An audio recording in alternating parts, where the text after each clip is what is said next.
You always have to be fully prepared that rock bottom is the best place that you can be, because there's no other place to go but up.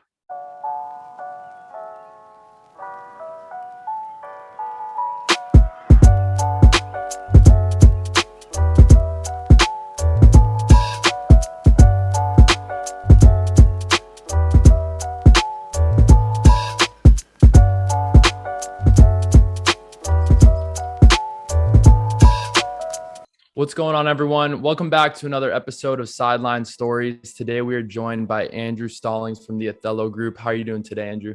I'm good, brother. Thank you for having me.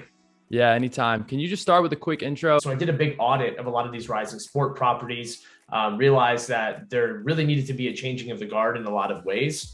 Somebody with creativity, somebody with a little bit more, of an understanding besides just legal and kind of the black and white nature of contracts. So it took two words, athletes, opportunities, smashed them together to make one funky little run-on word called Athelo that most people can't pronounce. So it's good marketing out of the gate. And I just was like, all right, let me help some of my friends out. It was a side hustle while I was doing everything.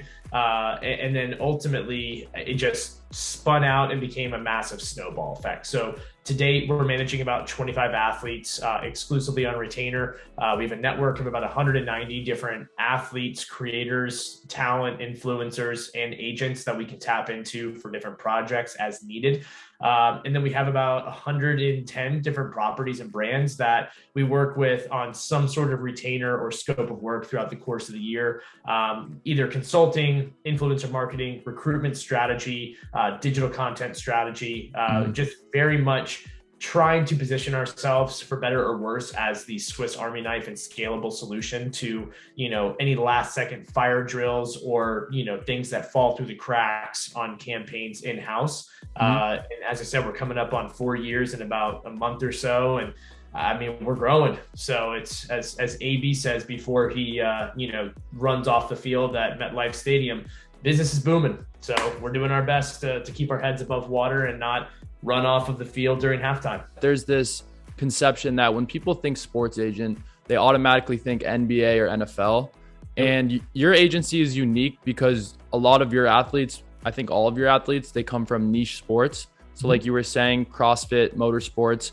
Can you speak a little bit to that and why you kind of steer clear of the core four, as you said, which is like football, basketball, baseball, and hockey?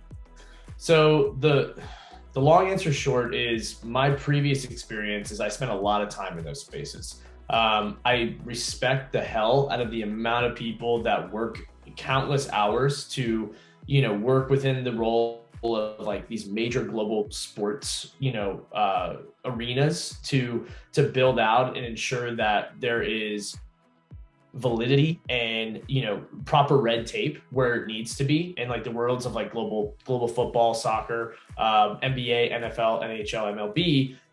But to that same point, for somebody like me who is constantly wanting to ask why, constantly wanting to push the envelope and do things a little bit differently, it's not a space for me because it's David versus Goliath. And some agents love that. Like they love to be able to go in there and just like push and make a name for themselves. For me, I like going and finding the gamble. I like finding the investment. And 4 years ago, the number one thing that we started to see just, kind of looking at like Super Bowl viewership data and stuff like that was that, there are some sports properties and arenas and events that were getting similar viewership numbers around, not exacts, but like they were, again, when you look at percentages, they were able to withhold and retain bigger viewership and audiences like during their streaming events as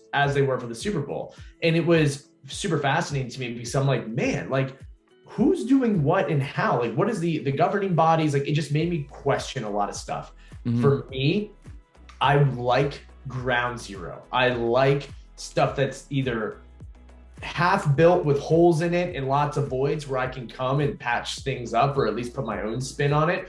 Or I like stuff that maybe traditionally thinks that they have, all of these things done and laid out, and like they think they have it all done, and they have just a fear of evolution, and I can come in there and really push and hopefully twist it on their head a little bit.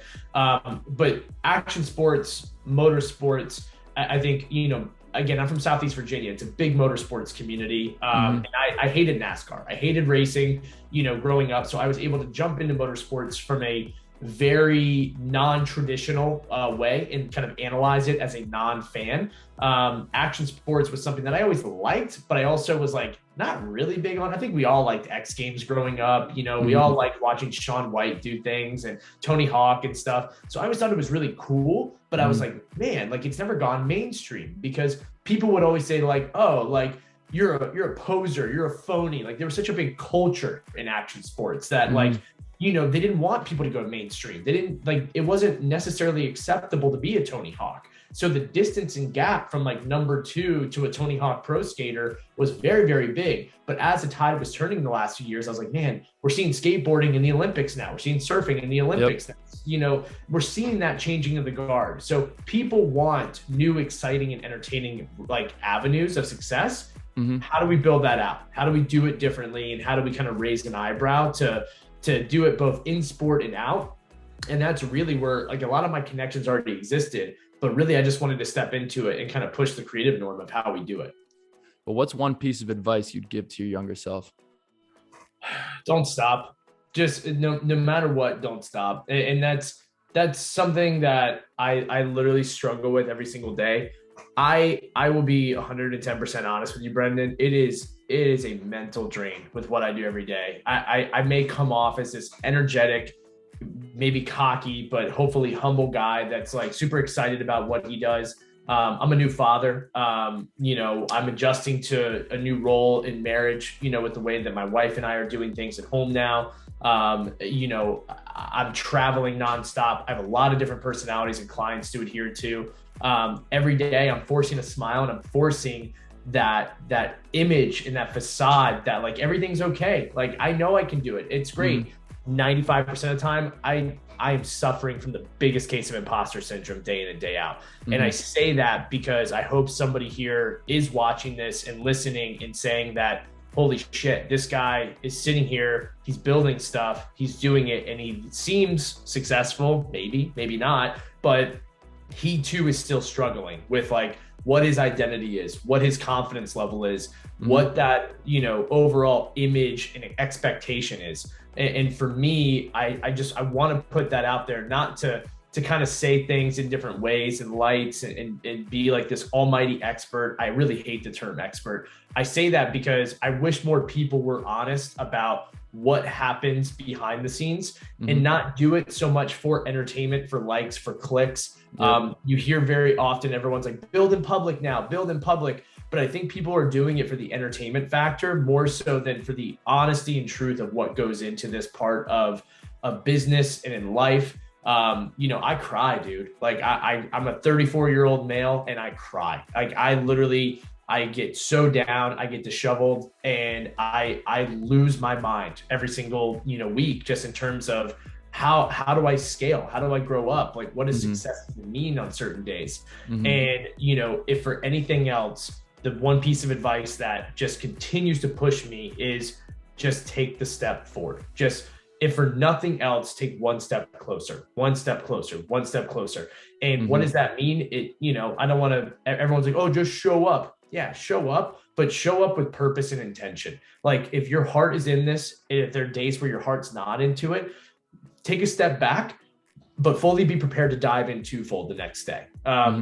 And I'm so lucky that I have such a great team here at Athelo Group. Like I have, 2 to 3 different individuals, full time that really hold the anchor of this ship down, on days where I suffer. And we are very open about how all of this works as a startup and everything. And I want to say that very, very bluntly for nothing else, but to be honest and truthful that, there's a guy here in Connecticut that's trying his best. And some days that's good, some days that's not, but that's okay. And I'm perfectly fine with showing up and continuing to do what I have to do day in and day out.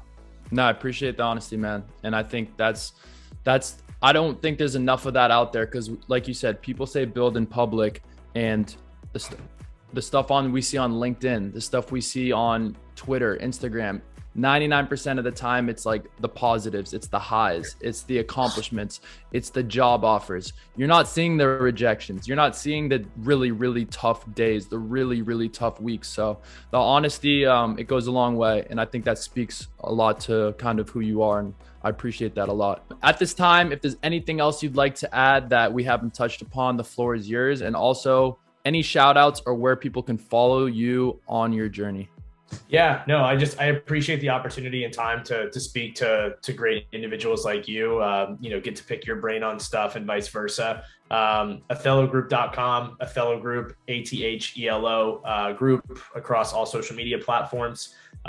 Feedback, follows, criticism, anything, we welcome engagement, like that's the one thing. You don't have to like or follow, but please tell us your honest opinions of what you're seeing. If you have questions, comments, even just want to challenge me, pick my brain. I love it.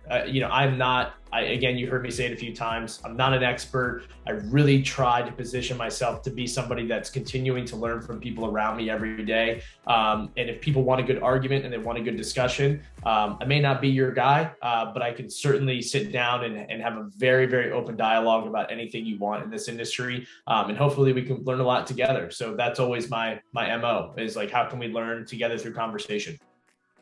Awesome, man. Thank you again so much for taking the time. We look forward to seeing what you do with Athelo. And guys, check out his brand, his website. He's got an awesome crew of athletes and people working on his team. So Andrew, again, thank you so much. Appreciate it, Brendan. Thanks, man.